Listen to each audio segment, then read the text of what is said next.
Hello and welcome to this video with the lovely Amy Bird and Liz Nagle, who we've talked together before many times. Today we're going to be talking about the Leo new moon, and hopefully there'll be words of wisdom coming from the lovely Liz, and there'll be expert knowledge about astrology from the lovely Amy Bird, and there may be a couple of cards later on. We'll see how the conversation goes. Completely unscripted here. So we do have the astrologer, the mystic, and the tarot card reader. So welcome Liz, welcome Amy. And let's start with you, Amy, then, if you can enlighten us about the Leo new moon, which is happening today, 24th of July, 2025. Yeah, it's exact at 8:12 this evening UK time. So yeah, so it's still building now. We are in the dark of the moon at the moment. So this is the releasing, letting go part of it. And the interesting thing about this moon is that all of the kind of heavyweight planets, so Saturn, Uranus, Neptune, and Pluto, are all in the first couple of degrees of the sign that they're in, and they're all aspecting each other, and they're also all aspecting the sun and moon for this particular moon. So it feels like a highly significant time to me, like the deeper kind of moon that is calling for kind of deep transformation and release, because the Pluto, the planet of transformation and power, and the planet that calls for us to be really honest with ourselves, like emotionally honest, and to kind of look at the stuff that we really don't want to, and to do the purging, that is sitting right opposite the moon. So that for a start feels massive, and I think that that's exact on tomorrow. The sun and moon are exact tomorrow, the Pluto. So that's building. So that feels really important. It's like, looking at ourselves really honestly and recognizing what might need to shift, basically. In order for us, I guess, if we're looking at this as the Leo full moon is like, what makes us happy? What brings us joy? What makes us feel good? That's what Leo wants to do, like the inner child in all of us that's like, oh, that looks like fun. And that brings, following our hearts. Leo rules the heart. So and allowing ourselves to shine, as the sun is the ruler of Leo, then so we shine our light as fully as we can. And so what needs to be released? And that might involve looking at things we might not want to look at, in order to do so. And then we also have Uranus has just gone into Gemini, which is another one. It's in the very beginning of its sign. And that is really powerful because Gemini is a sign that doesn't really like doing things the same twice. I've always felt like Bob Dylan, for instance, is a Gemini, and you can hardly recognize his songs if you go to one of his concerts, because he's always evolving, always changing. And now we've got Uranus, the planet of change, sitting in the sign of adaptability, and it's a mutable sign. So I think that the combination of those are really calling for us to kind of think outside the box, Gemini. And also it could bring kind of shocking communications. I know I've experienced that in the past week. Information coming my way that I was not expecting, conversations that have shocked, but also moments of profound clarity. And that is one of the other things. So you've got Pluto transforming and calling for you to be honest, and then you've got Uranus going aha, and having the clarity and the understanding and the mental Gemini mental clarity to understand what needs to shift. Maybe, what do I need to leave behind in the moon. On a more kind of general level, I think Uranus in Gemini, I mean, Gemini is communication as well. It's media, it's like things like AI. All of that is going to be more prevalent. And I think, even kind of like, I don't know, neurotech and who knows, like that. It's all stuff that I am. the mind boggles. And I guess that is what Uranus and Gemini could potentially bring, mind boggling stuff and technology going at such a fast pace that we can't even keep up. So, but how unusual is are all of these, the fact that all of these big major outer planets are in the first or second degree of their of I new don't sign. even know. I'm not sure when the last time it happened because they've all got such different orbits. Like Neptune Yeah, and Pluto take for a really long time. They take 20 years to go through a sign, whereas Uranus only takes 7 years and Saturn takes 2.5 years. So the fact that they've all kind of converged is yeah, really quite powerful, very, very powerful. And the fact that they're all playing with each other, Uranus and Pluto are playing with each other right now. And that's going to be exact. I wrote this down on the 18th of September. So this is building um, all the way through the summertime and it in air signs. So it's like technology. As I said, both of them are very, Pluto in Aquarius, and then the ruler of Aquarius is Uranus yeah. in Gemini. So the two of them like playing with each other. It's like the planet of transformation with the planet of sudden change and progress. It's like it's really quite powerful. It's kind of could be quite fast-paced evolution and soul growth, I would imagine, and undoing of old conditioning. It's really a lot of that going on, I would say. Really, like because Aquarius is the great liberator. It liberates us from the programming that we've grown up with. And so yeah, I think that this could be kind of shifts in consciousness as well, really profound moments of like of insight and understanding and clarity. So yeah, I think this could be quite a summer, quite fast paced and big change. The one I don't want to talk too much, but there's the last one that I feel is really really important is that we've got Saturn and Neptune right next to each other, and they came the closest they could to being exact on the 14th of July when Saturn went backwards, but they're going to be exact in February next year. But they're very close together right now, and it's really interesting because they're such different characters and they're tapping into this moon as well. Neptune is the planet of, formlessness, doesn't know boundaries. It's unity, it's consciousness, it's, connection to the divine. It's dreams, it's illusions, it's delusions.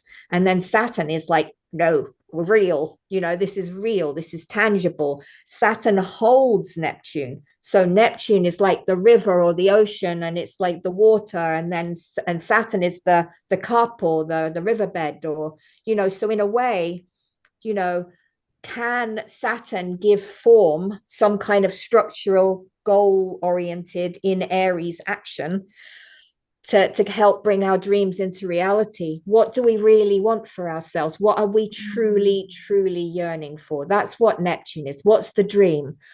Is it real? Are we burying our head in the sand thinking that something's real? Are we in denial? Are we in delusion? So Saturn goes, hang on, have a look. This is like, what is actually reality telling you versus what your fanciful imagination wants? Or is it that our yearnings, I mean, this can be both as well, by the way, is it that our Neptunian yearnings and longings, we can actually put them into form, into some kind of tangible goal oriented, and go, right, okay, so how can we make this reality? How can we, set some kind of course of action that can make the dream come true? So what I've been experiencing in the past while, both personally and with other people, is this sense of like, where are we in denial of what's real, and how can we take responsibility for ourselves and be a proper adult? Do we need to set some kind of boundaries? Because Neptune has no idea about boundaries and Saturn is the king of boundaries. So do we need to set a boundary for ourselves to keep ourselves safe? And then also, so there's been like adulting taking responsibility, but then also just really having to face up to reality. And yeah, but I feel for this particular moon, because it's all forming a trine to the Leo moon. So Saturn and Neptune are forming a really good aspect to it. It's like, okay, so what is our heart's longing? What does bring us the greatest joy? And how can we actually make that happen? And really have the courage and the faith and the flow and the connection that Neptune provides, combined with the structure and the kind of like the solid capacity for laying foundations and The discipline. I want to say and the discipline. discipline and the commitment to the vision to follow through that Saturn provides. So while there have been people experiencing kind of anxiety, free floating anxiety, fears, and overwhelm, I've been hearing that across the board from people.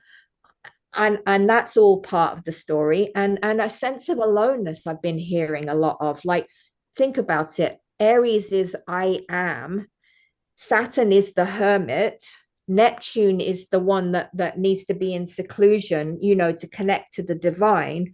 I actually, personally speaking, feel more like it's winter than it is summer right now, because I'm not feeling my usual, I just want to be out. And, I'm feeling more like I want to be at home painting.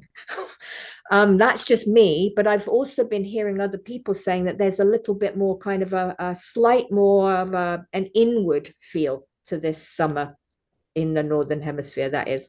And that's something, where do we need to go inward to kind of connect to self, to connect to the Aries I am. So yeah, that is the in a nutshell.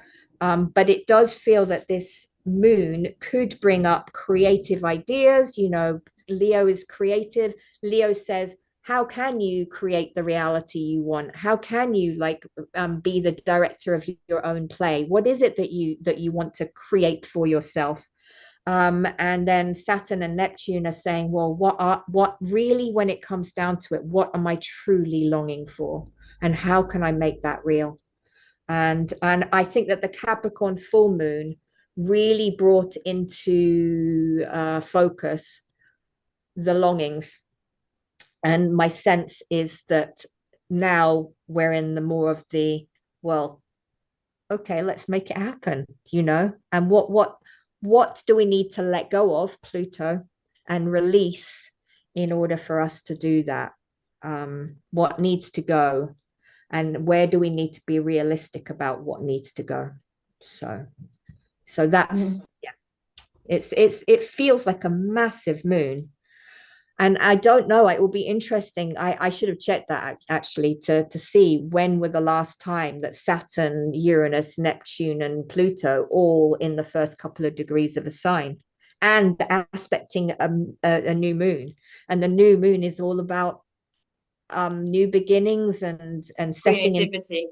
And it's creativity. It's such a creative moon, So yeah, I know of a lot of people who are releasing a lot at the moment. It's not an easy time, but it feels like a very potently growth oriented time to me. Very growth oriented. Yeah. So there we go. Oh, Yeah, and thank you. my little whatever it was. Well, the bits that resonated with me, and it's interesting, isn't it? Because we get these signs, don't we? And then when you get 3 signs, you know that you have to act and stuff like that. And it's now I'm on to like 101 signs. It's like about what I need to do. But the Saturn conjunct with Neptune, what you were saying about that really, really resonated with me, because I have this writing project that I've been delaying, and I'm reluctant to use the word procrastination because I think time is an illusion. And so if we're swanning around in the fifth dimension, there is no time. So there is no procrastination. I've been thinking, no, there's something called divine timing. And I think it's about us raising our frequency to match what already exists. But the Saturn and Neptune, because I've been very Neptune about it, as in, it will come when it's ready, and it will get channeled, and it really doesn't matter because and this whole idea of going with the flow, and it will be choiceless and all of this. And Saturn is saying you just need a little bit of discipline, you just need a little bit of just structure, just a little bit of structure, just a little bit of sit down. It's a writing project, so get your computer, pick up a pen, just do something. A container. Yeah, exactly. So that's kind of like really happening. I'm really feeling that the real life, if we're talking about it in that way. So that kind of really resonates with me. And of course, Uranus, as you said, for growth in Gemini, which is communication, which would cover writing as well. So I'm hearing, and even to the extent that my car is in the garage, and longer than I thought, and it's just like, well, you can't go anywhere. So it's really pointing towards it. Uranus can bring downloads as well. Seize the day. So yeah, exactly. Maybe I just need to humor the discipline side of things in order to access the Uranus side of things. I don't know. The Leo playful part of it, see it as fun. Definitely, because we're in Leo season. So yeah, Leo new moon. It's all sounding so There's no excuse. You're running out of excuses. I'm definitely running out of excuses. I mean, as I said earlier when we were talking off camera, but we've got visitors at the moment, which is always a good excuse not to get things done. But when they leave, no more excuses. Exactly. Yeah. Well, I'm sort of, as usual, seeing things from another perspective. So the creation is the new earth, right? That's what we're creating. And so all the things that we truly want, you mentioned this feeling of aloneness. And yeah, I went through it happens every now and then, but this kind of feeling of I'm always saying it, there is only me. But the aloneness side of that, there is only me. There's no one I can talk to because there's only me, and there's nothing I can say because there's only me and I'm all alone, and just that empty feeling, and that's one side of it. And then the other side of it was there is only me, and I am everything and everyone, and so I can never be alone, ever. It's just not possible. And so yeah, so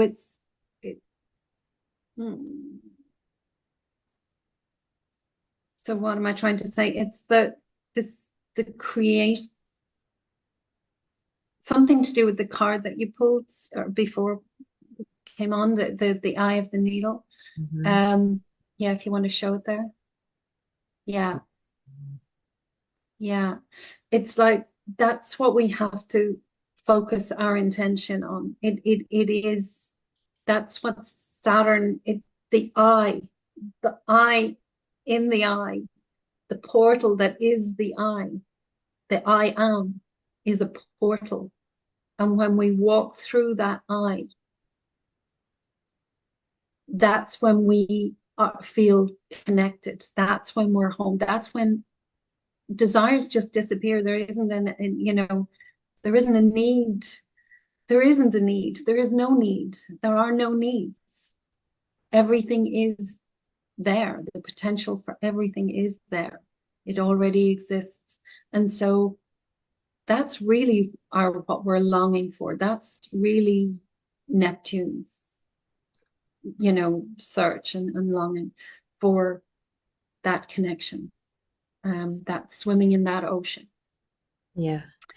And yeah, it's just about, we have the story in the Bible of being the camel passing through the eye of a needle, is you've got to let go of all of your baggage to get through that little gap.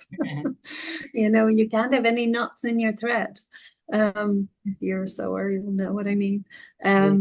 You've got to just, be able to flow with it, flow through it, and like I said earlier, I drew a picture of a needle in the eye of the needle, and the thread was DNA running through it. And I won't show you the picture because it's crap, but it was my intention, was this, the DNA go on one side, it's DNA, and then in the other it's just light and energy, and anyway, that was my take on everything that you said. The interesting thing is that Neptune is the ruler of the North Node at the moment, and the North Node is in Pisces, and so we're all being called collectively to just surrender, to accept what is, to stop trying to control outcomes, to find some kind of degree of peace, inner peace with all that is. So I think that Neptune, out of all of them, is probably a very important agent at the moment, calling for that. And because it's also the dissolution of illusion, it's disillusionment is quite important, isn't it? Yes. So I think that the North Node, it's we're about almost halfway through it, almost. And it's quite, it's a very powerful, I mean, it's in the healing axis, isn't it? And so yes, healing and growth and evolution and maturity, and it's like, for sure. Sorry, I'm running out of words. Yes. It feels like that that eye of the needle feels like kind of like you have to, in order to get anything through it, you just got to be so single pointed almost, Yes. And you were talking about intention and being focused, weren't you? Absolutely. I'm getting, that's the message I keep getting, is just, keep your focus. When you listen to Nisargadatta or any of the great teachers, they just say, keep your focus on the prize, and the prize being awareness and the I am, and not on your body, not on the senses, not on life, which to me always, it's that fine line between what do they call it, spiritual, when you bypassing, spiritual bypassing. I'm not in this world, the world is an illusion, and you could easily go into spiritual bypassing that way, but I do think that there is a time for bypassing. There is a need to fully immerse in that ocean of Neptune, the boundless,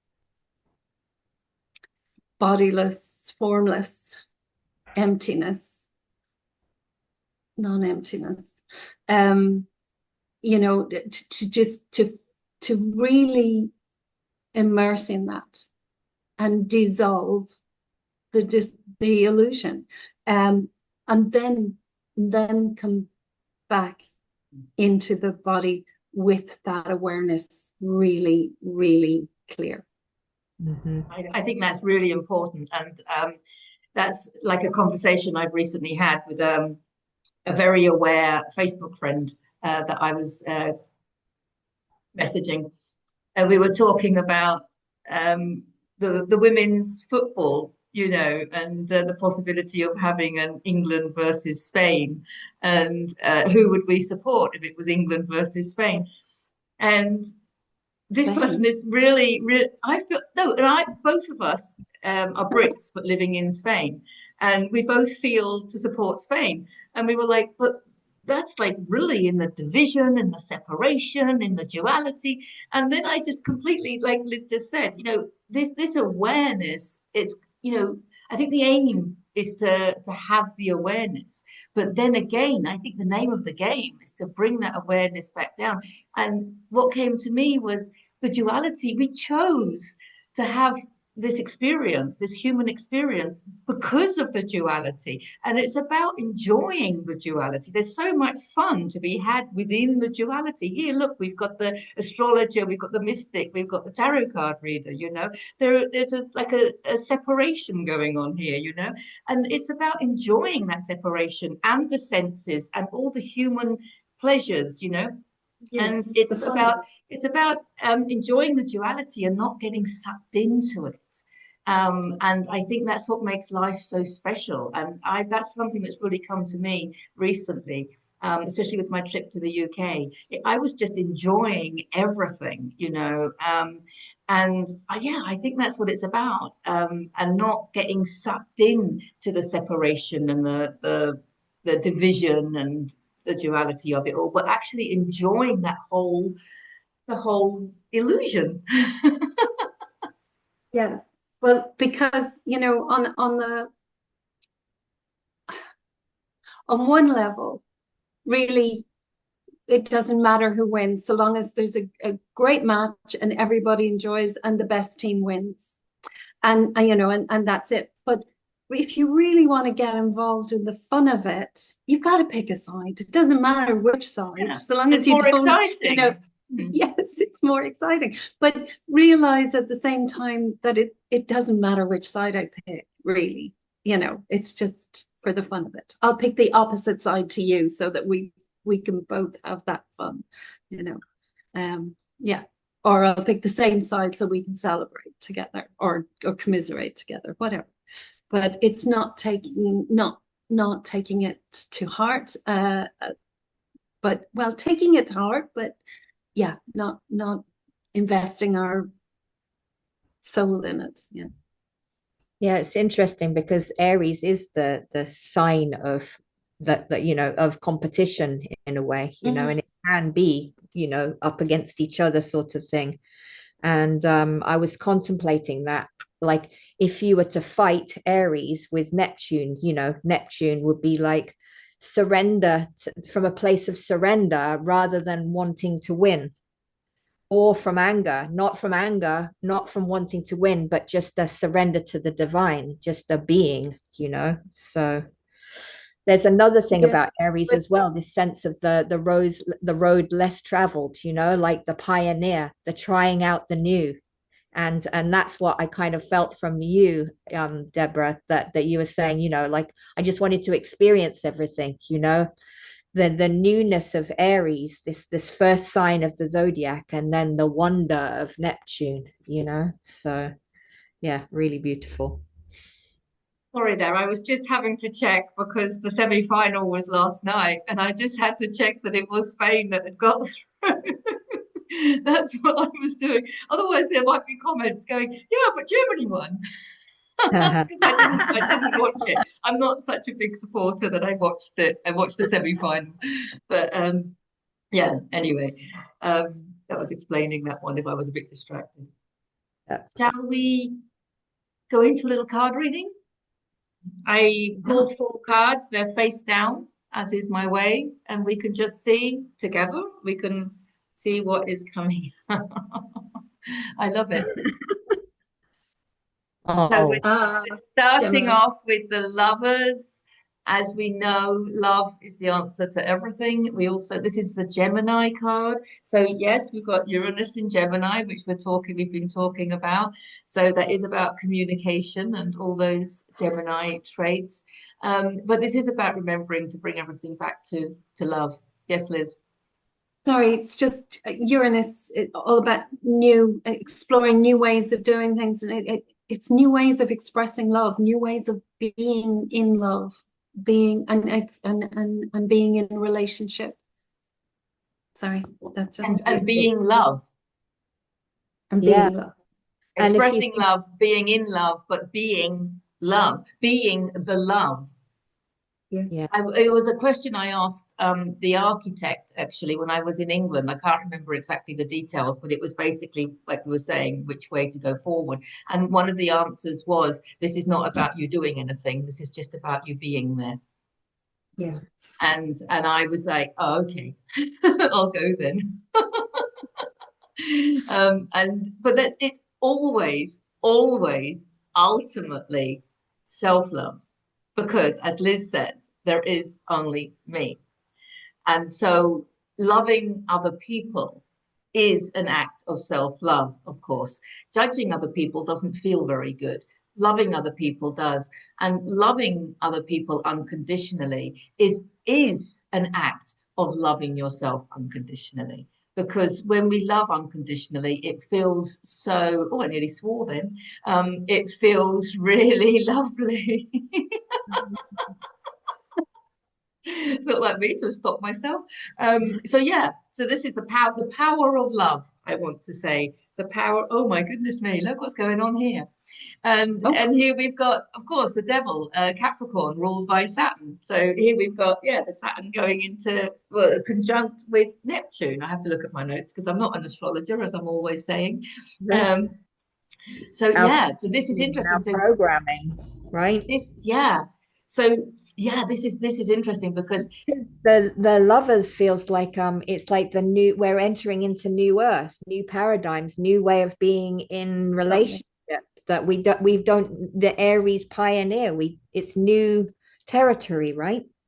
Well, it is because I think the relationships that we're developing now are just based on so much more love and trust and respect, I want to say. And I think there's been a lot of moving away from certain friendships, maybe over the past few years. And I always say it's quality rather than quantity when it comes to friends. But I think there's something there that also, in our own personal relationships, I know my own relationship has kind of gone to a different level of love, respect, and trust, which I couldn't have imagined, 13 years ago when we met. So I think there is some relevance to that as well. But I think the devil card is relating to what you were saying needs to be released.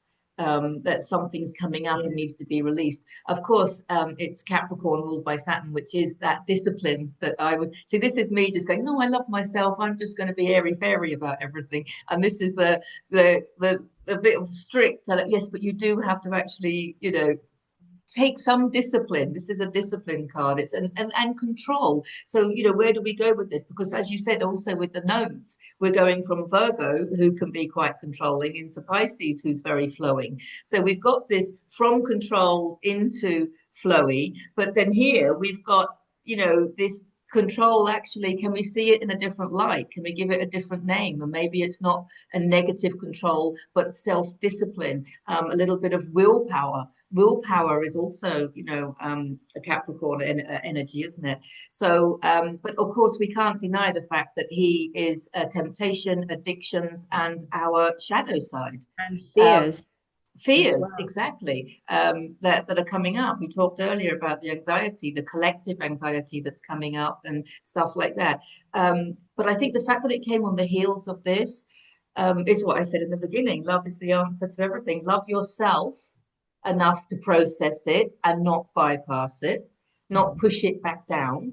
I think actually the way things are working with this Great Awakening is that we're not really getting a choice. I think in the old world, we were able to push things down because we were so full of distractions and things that were keeping us dense, quite literally, energetically. I think now that we're lightening our energy bodies, we're not able to really push things down so much. So I think I'm seeing him as a very good sign, but then I always do because I've learned to love the devil. So that's brilliant. So, okay, here we go. This is interesting then. Well, can I just add something? Sorry. Mhm. Oh, About the devil. Yeah, so it's addiction, and we just following on from what I was saying, we are addicted to the distractions of this physical world and our bodies and our senses and you know, the sensual world that we have been in for millennia. And we really need to start pulling back our gaze from being in the body to being the awareness of being in the body. We need to pull our attention to the awareness that we have of our experience, rather than being distracted in the experience, which is basically what I was saying about, you know, we need to really immerse in that ocean to dissolve our addiction to those distractions. definitely. And I completely agree. Having just read Dopamine Nation by Dr. Anna, and I can't remember her surname, so I'll have to look it up and put it in the description, I'm afraid. But having just read that, the dopamine levels and how even this level of addiction that we're talking about, you know, we can talk about heroin addiction, alcohol addiction, and stuff like that, but even at a more subtle level, especially scrolling, internet addiction, distraction addiction, but also food addiction. I mean, it's on some very subtle levels as well, and you can see in yourself that there's a thin line, isn't there, between getting your work done with a positive feeling of I'm going to have a little treat, I'll have a cup of tea and a biscuit or something, you know, but that is your dopamine rising, just thinking about it, you know, and then when you sit down, you know, and then you have, that's still a dopamine thing at its mildest form, I guess, but there's a whole range that goes on. And I think it's very interesting.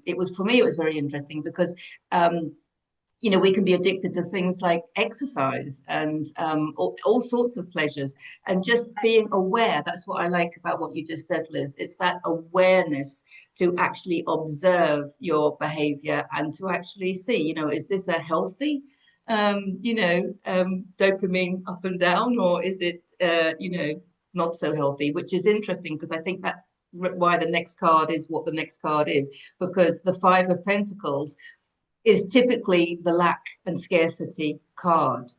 And I think it's just come here to say exactly what you've just said, Liz, as in it's having this awareness. These are major arcana cards.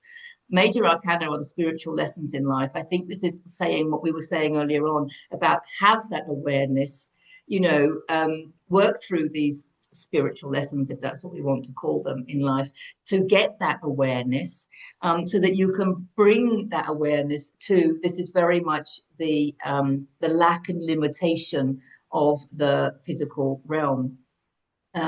It's typically finance, you know, poverty, but it's also, if you see, they're homeless and they're also not healthy, you know.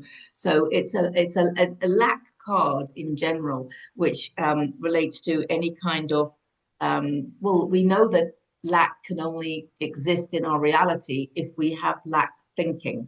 So this can also relate to not feeling abundant. So I do have to say my galore, I have everything I need and more, because that is, in my opinion, the best affirmation to feel abundant and to expand every cell of your body with gratitude and having everything you need and more. So this is also about not feeling good enough. not feeling good enough. It could be about not feeling ready for things.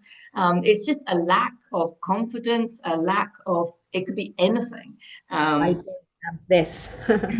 Sorry? I don't have this, whatever that may be.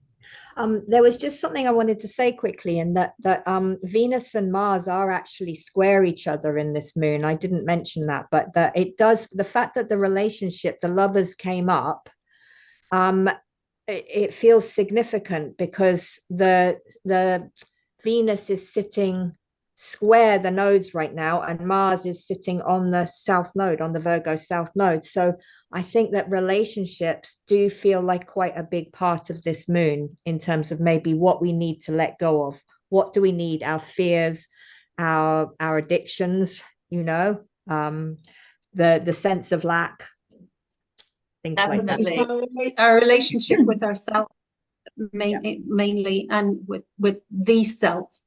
And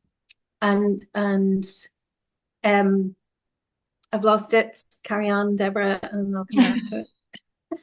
Relationship with ourselves and the relationship with life in general. Oh, sorry. Yes, I remember now. Five of Pentacles. We were talking about that sense of aloneness, and they feel very alone and abandoned. And but there's five golden pentacles in the window of the temple of the heart, there's five, there's gold in our hearts, there's gold in our temple. We are never abandoned, we are never alone, and we never have lack. There is always that there in the temple. Yeah, but it's the energy of this shadow that and the ego. Of course, he's very connected to ego, that thinks that we are in lack, because on this card you can see they're walking past this temple or church or whatever. As you say, the resources are on the inside, and they need to like look within. Yes. So definitely look within for the abundance. What I'm loving here, ladies, is out of 4 cards, we have 3 major arcana. So that, I think, reflects the power of the astrology at the moment, because the last card is the sun. Now, this for me is so beautiful. So we've got Leo here. We've got the rays of the sun. Okay, so these are the strongest rays of divine guidance. And we've got the horses, which of course mean positive movement forward. This is us taking a step forward in life. We don't have to rush. This is what I keep getting. There is, yes, we do need, yes, Deborah, you do need to sit down and do, right, something, but we don't need to rush. It's not like, I think one of the things we need to release is our time expectations and our personal expectations that we put on ourselves, and this image or vision of what we think our life should be, because we have a destiny, and it's trying to unfold, and it's us that blocks it from coming in, and the destiny is going to be exactly where our abundance it's going to take us to our abundance. That's the whole point. Abundance is our birthright, because our destiny is our birthright, and there's only us blocking it. It really, when you have the awareness and look at it from that perspective, you realize how futile a lot of what we do is, if you see what I mean. We're blocking our own path to the most abundant life. And just because we can't think now what it is that we want to do, a lot of people are like, I don't know what I want to do. I don't know what my destiny is. I don't know what my gifts are. Just because we can't imagine it or we can't fathom it doesn't mean that it's not the best thing for us. And when we finally do find that gift or that activity or that person or that place or that job or whatever it might be, wow, everything just opens up. That's what the sun is saying. It's the light that opens up. It's the light that we are.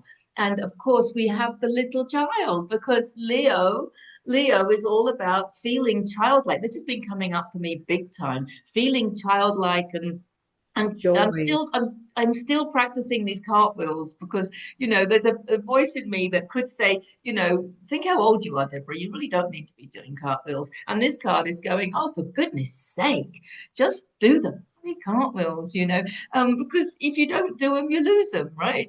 We're at an age where if we don't use it, we lose it. And that's exactly what this child is, by being childlike and looking at the world with that beautiful childlike awe and wonder. And it's so important. And to be playful. And another real beautiful Leo trait is not caring what other people think, because as Liz says, there is only you. So if you are nervous or anxious about what other people think of you, that is coming from within you. And that's something that wants to be released, because, we just, what's the worst thing that can happen? Oh, look, there's somebody enjoying themselves. Oh, look, there's somebody being themselves. Like, big deal. So this is really coming back to the light that we really are, and the divine guidance that is there for us when we choose to find our own abundance within. So, I think it's, I think we do need to just repeat. I'm going to just repeat it 3 times, because 3 is the magic number. So we can all join in if you want. But galore, galore, I have everything I need and more. Galore, galore, I have everything I need and more. And then one more time to really embody the frequency of abundance. Galore, galore, I have everything I need and more. Release those obstacles. Yeah, it feels like this is the kind of moon where miracles can happen. You just have to believe, and things come through means in ways that you can't imagine, and our own imaginations can really be limited at times as to what is actually possible. And so to be playful and to just kind of imagine and just be childlike about it, and not close down through fear or feelings of lack, but to just open to the infinite possibilities of who we are for a start, and what is possible. I think feels like the magic of this moon, and those cards definitely reflect that. Definitely. Beautiful, aren't they? Mm-hmm. Yeah. Wow. Thank you. Beautiful. Thank you so much, ladies. Yeah. Is there anything anyone wants to add to any of that? I don't think so. Shine our light. Sorry? We just need to shine our light. Definitely, definitely. Well, you guys have definitely shone your light today. Thank you for joining me. It's always a pleasure when the astrologer, the mystic, and the tarot card reader get together. We could always talk for ages. We're going to leave it there, though. If you want to know more about Liz and the things that she does, I'll put her contact details in the description. And if you want to know more about Amy and the astrology and the things that she does, or to book a session with her, Liz and I have both had sessions with her, a few sessions now. We highly recommend a reading from the lovely Amy Bird. Her link will be in the description, and so will mine. So thank you, Liz. Thank you, Amy. And thank you, anyone that got to the end of this video. So we will see you next time. Mwah, mwah, mwah.